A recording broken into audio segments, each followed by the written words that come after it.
Hola, mi nombre es Jesús Ortega. Continuamos con nuestra serie de videos en conmemoración a la primera década de la Reforma de Derechos Humanos en México.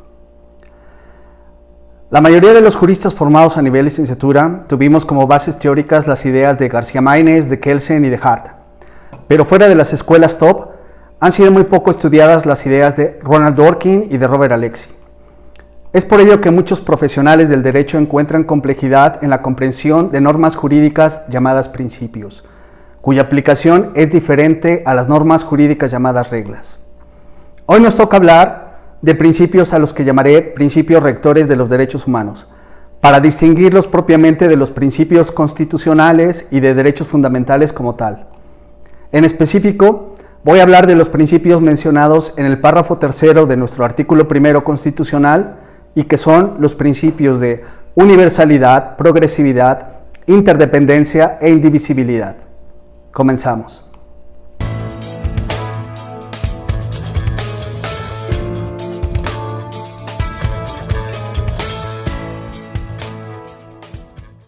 El primero de estos principios es el de universalidad.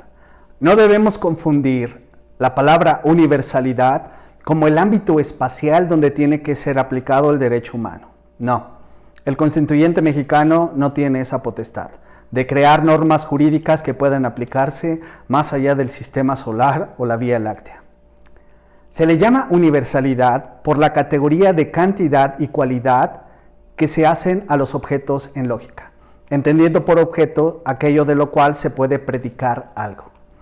Tratándose de la materia de derechos humanos, la utilización de la palabra todos o todas adquiere la categoría de universal por su cantidad y su cualidad es positiva, ya que de lo contrario se utilizaría la palabra ningún o ninguna. En lógica quiere decir que no existe en ningún mundo posible la exclusión de alguno de sus miembros. Dicho por Robert Alexy, la universalidad significa todos los derechos, todas las personas. Es decir, no puede haber alguno que tenga más derechos que otros, ya que de lo contrario no serían derechos sino privilegios.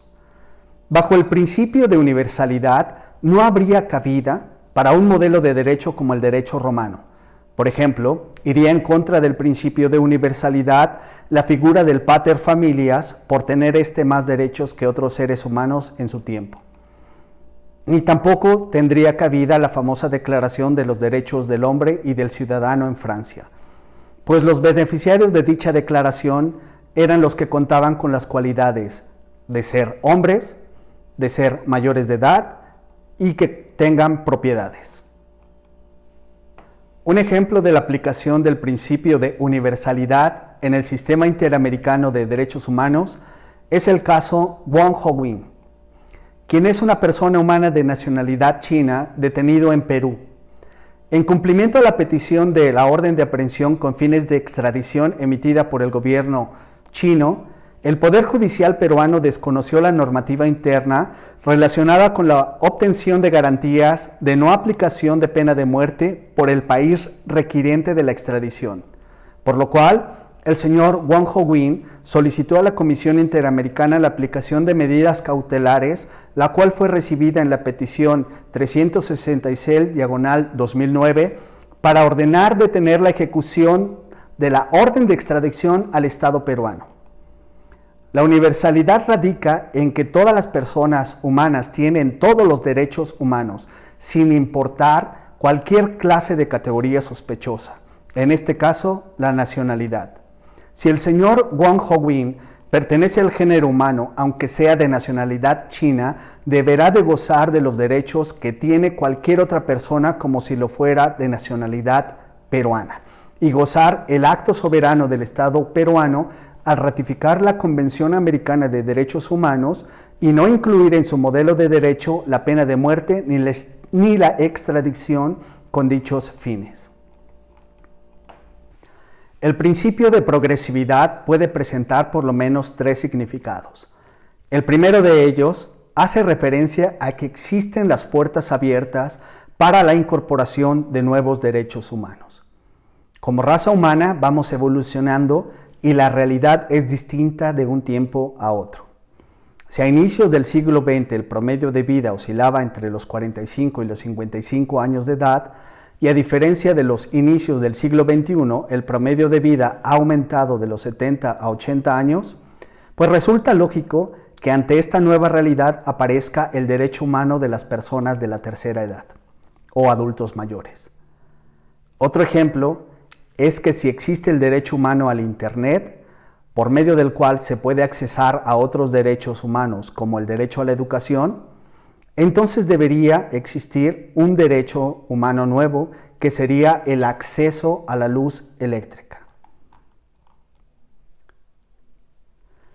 Un segundo significado del principio de progresividad es que los derechos humanos reconocidos puedan ser ampliados y que se reduzcan o se atemperen sus restricciones y limitaciones.